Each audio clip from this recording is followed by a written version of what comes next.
Hello, hello mga ka-MU! Welcome to Murang Ulam. Ihanda ang itlog, tokwa, karot at sitaw para sa isang simpleng recipe.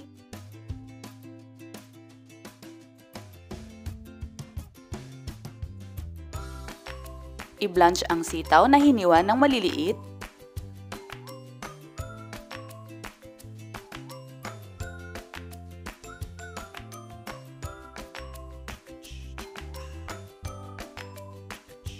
After 1 minute or 2, ilubog ito sa ice water and set aside for later.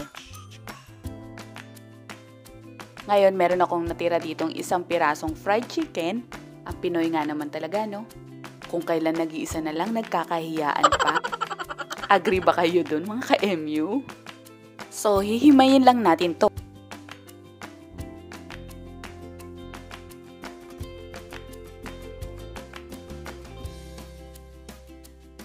Ngayon sa isang bowl, mag-beat tayo ng isang itlog.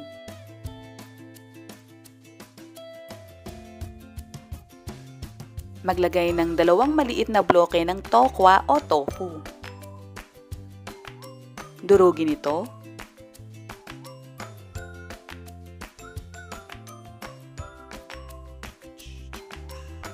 Hanggang sa pumino.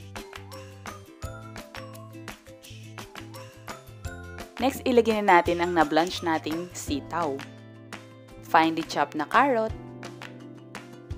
oyster sauce, at haluin. Lagyan ng asin,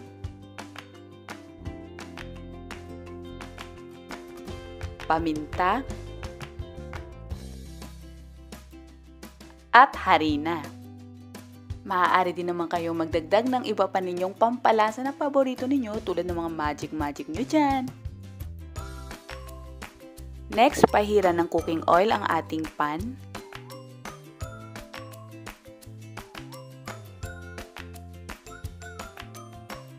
At ibuhos na dito ang tokwa mixture.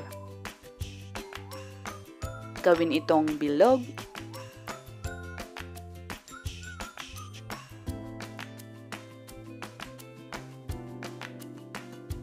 At takpan sa loob ng 5 minutes in low fire.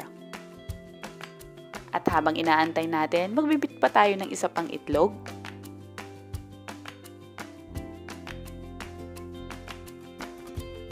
Pahira natin ng itlog ang ating niluluto.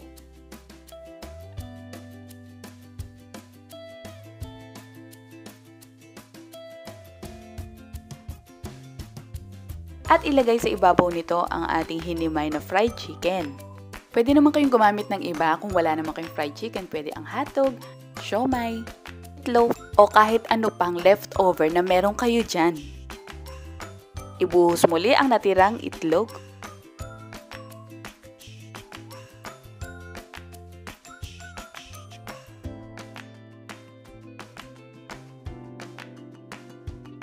Linisin muna natin ang gilid para magandang tingnan. Takpan natin muli.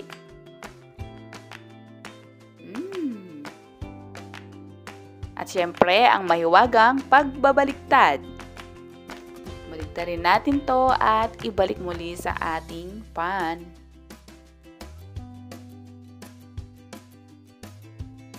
Yan, hayaan natin tong maluto sa loob ng 5 minutes in low fire.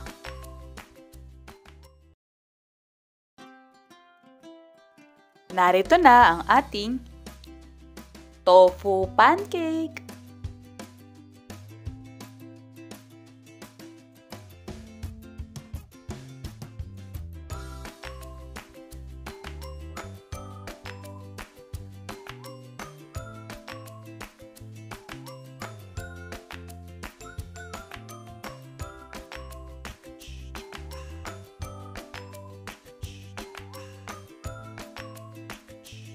Please don't forget to follow Murang Ulam sa ating mga social media accounts. Meron tayong YouTube, Instagram, Facebook page at Facebook group.